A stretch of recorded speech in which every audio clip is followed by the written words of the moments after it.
Udah pada makan belum ini? Biasanya pada makan apa ini? Tolong komen ya di bawah. Kalau Bambang sih, Bambang. Kalau penguasa hitam sih biasanya sukanya makan sayur-sayur gitu ya, sama sambal gitu ya. Kalau kalian sukanya makan apa ya? Tolong komen di bawah. Di sini penguasa hitam akan membahas spoiler Battle Truck The Heaven season 5 episode ke-110 yang part 2-nya ya, oke? Melanjutkan cerita kemarin yang dimana ini Tangxin dan semua orang di aula tampak kebingungan dan bertinyi-tinyi. Kenapa Soyen bisa mempercayakan kehidupnya pada seonggok boneka seperti ini? Bagaimanapun petir pil dari penyempurnaan pil tingkat 7 puncak adalah sesuatu yang bahkan belum tentu mampu dihadapi oleh Dosyong bintang 5 sekalipun. Perasaan khawatir turut menyeruak di hati Emek. Ngomel-ngomel melihat bapaknya kok bisa membiarkan boneka seperti itu untuk melindungi Soyen. Padahal si mas-mas Pak Boy saat ini sudah hampir tidak punya kekuatan untuk menegakkan tubuhnya sendiri. Sementara semua orang menunjukkan pandangan prihatin kepada Soyen. Orang yang dikhawatirkan justru tidak peduli sama sekali dan sibuk membayangkan betapa kuat si Ujang setelah menerima pil ini, di mana kemungkinan boneka iblis tingkat bumi itu akan berubah menjadi boneka iblis tingkat langit dan mampu melawan seorang elit Dosyong. Bagaimana keseruan ceritanya? Langsung aja kita gaspol. Ketika itulah petir perak menyambar tubuh Ujang hingga membuatnya terdorong lebih dari 10 meter.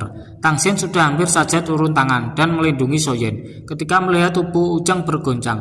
Namun ternyata boneka iblis itu berhasil menyeimbangkan tubuhnya sendiri dan secara perlahan tampak jelas berhasil menyerap petir hingga membuat kekuatannya meningkat. Ujang sekali lagi terdorong di bawah serangan sengit dari 3 petir perak. Namun sama sekali tidak goyah, justru semakin kokoh. Malah memancarkan cahaya perak yang menyilaukan saat melayang di udara seperti dewa perang agung yang menindas dunia. Soyen menatap Ujang dengan penuh kegembiraan karena dia mampu merasakan jika kekuatan boneka iblis bumi itu benar-benar memang sudah meningkat di bawah penindasan petir pil. Di bawah panggung batu, Tangxin turut mengungkapkan keterkejutan di matanya, seolah tidak percaya jika Soyen benar-benar mengatasi petir pil dengan wayang goleknya. Sepersekian detik kemudian, petir pil terakhir melesat ke arah Ujang sebelum bertubrukan dengan si wayang dan menghasilkan lubang sebesar yang berukuran lebih dari 100 kaki di bawah tanah. Tangxin sama sekali menunjukkan raut khawatir ketika meringsuk mendekati Soyen untuk memastikan keadaannya. Namun hanya bisa dibuat terkejut melihat alkemis muda itu tampak sangat sehat. Justru flexing boneka iblisnya menunjukkan sosok manusia berwarna perak yang bangkit dari luar. Soyen mengupas kulit Ujang yang saat ini berwarna perak cerah menandakan bahwa saat ini masih berada di kelas bumi. Karena apabila boneka iblis berada di kelas langit, warnanya akan berubah menjadi emas. Soyen hanya bisa dengan lembut menghela nafas, berpikir jika sepertinya memang sulit untuk meningkatkan kekuatan Ujang sampai ke kelas langit dan berencana untuk menyimpan boneka iblisnya kembali ke cincin penyimpanan. Namun Soyen segera menghentikan gerakannya saat menyapu ke mata kosong Ujang.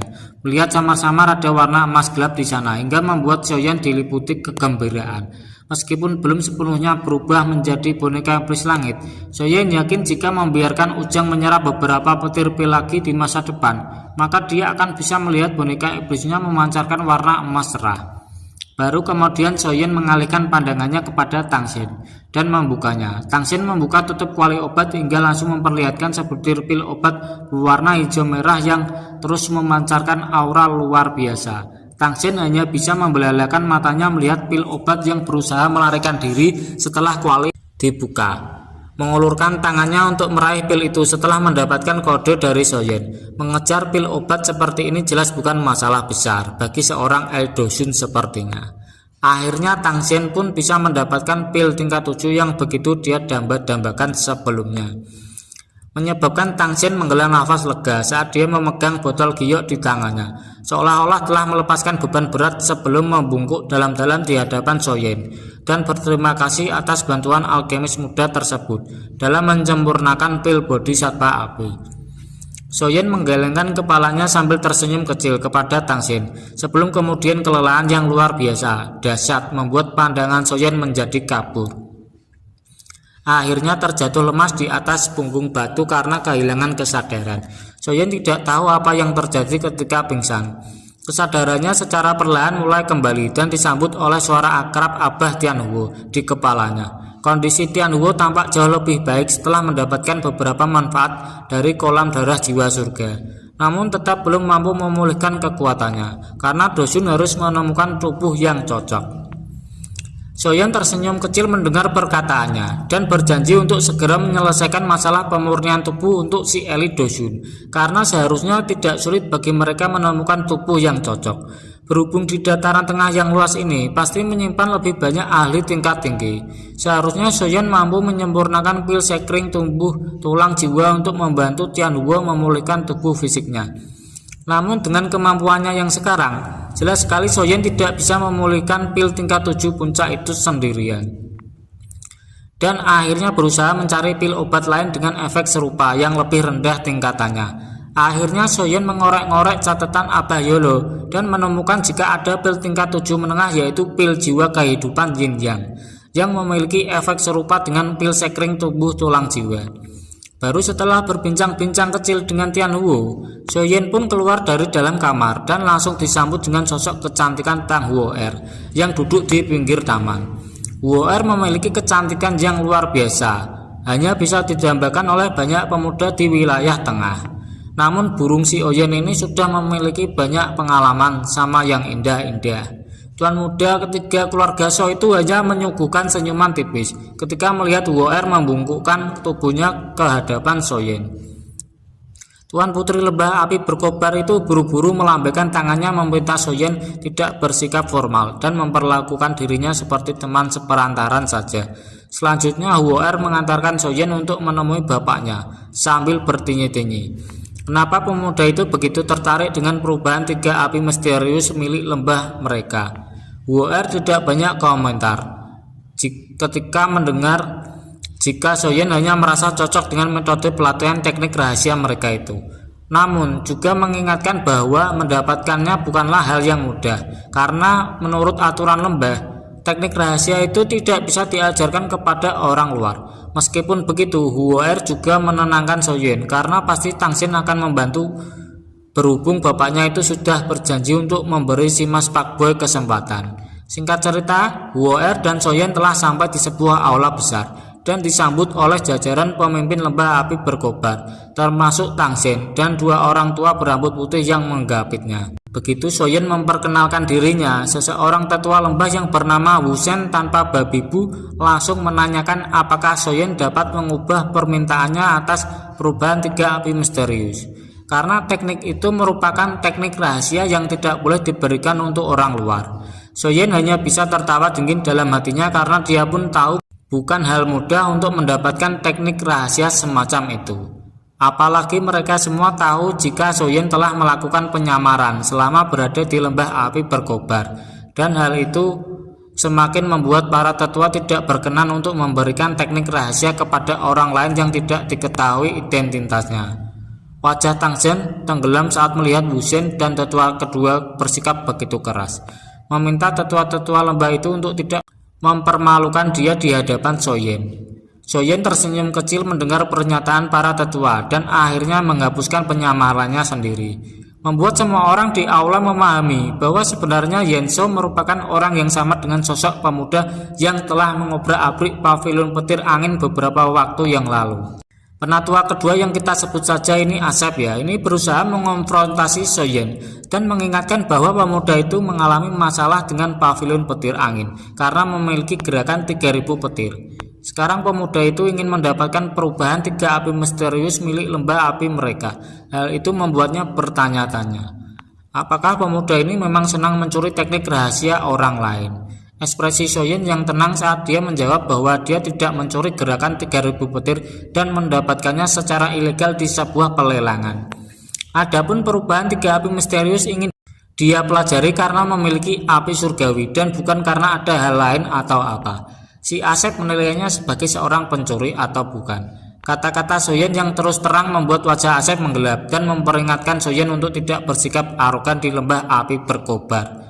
Tidak mau meladeni kejulitan para tetua, Soyeon pun mengalihkan pandangannya kepada Tangsen dan menanyakan bagaimana tetua lembah api berkobar. Jika Jika Tangsen berpikir bahwa perubahan 3 api misterius tidak bisa diwariskan kepada orang luar, maka Soyen pun tidak akan banyak komentar lagi dan pergi dari tempat ini. Tangsen langsung berwajah geram mendengar bagaimana para tetua memojokkan Soyen. Bagaimanapun, Soyen adalah orang yang telah membantunya menyelamatkan nyawa anaknya. Sebuah ketidakmungkinan dia membiarkan pemuda itu pergi begitu saja dengan tangan kosong. Karena itulah Tangsen dengan tegas menangis, memutuskan bahwa Soyen tetap berhak menerima perubahan 3 api misterius selama pemuda itu mampu melewati ujian murid inti seperti aturan lembah. Kedua tetua hampir tidak bisa berkata-kata lagi untuk melarang Tangsen memberikan teknik rahasia mereka. Para tetua hanya bisa merekomendasikan mekanisme pengujian tersulit yang akan menghambat Soyen meloloskan diri. Mekanisme itu adalah menguji Soyen dengan kekuatan mereka sendiri, di mana baik tetua kedua maupun tetua ketiga lembah berkorban, mereka merupakan dosyong tingkat tinggi, yang mengartikan ada terlalu banyak kesenjangan kekuatan di antara mereka dengan Soyen.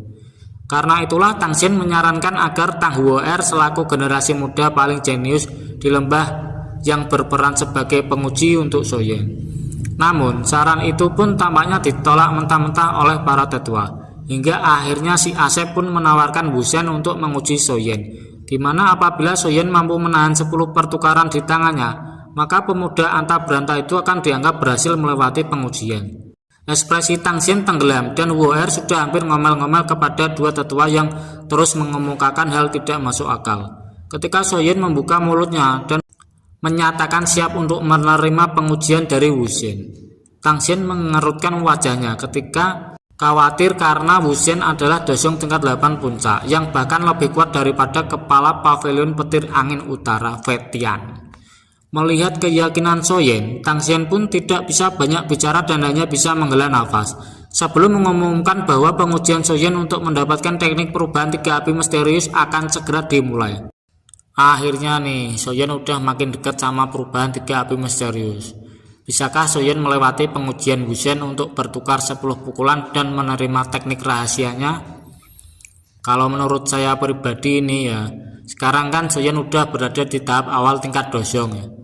Mungkin aja lah ya bisa ya. Kan dulu juga waktu masih doang bintang 4, Soyen bisa mengelawan tua bangka dari lembah api setan yang ranahnya bintang 7 dosyong itu loh ya.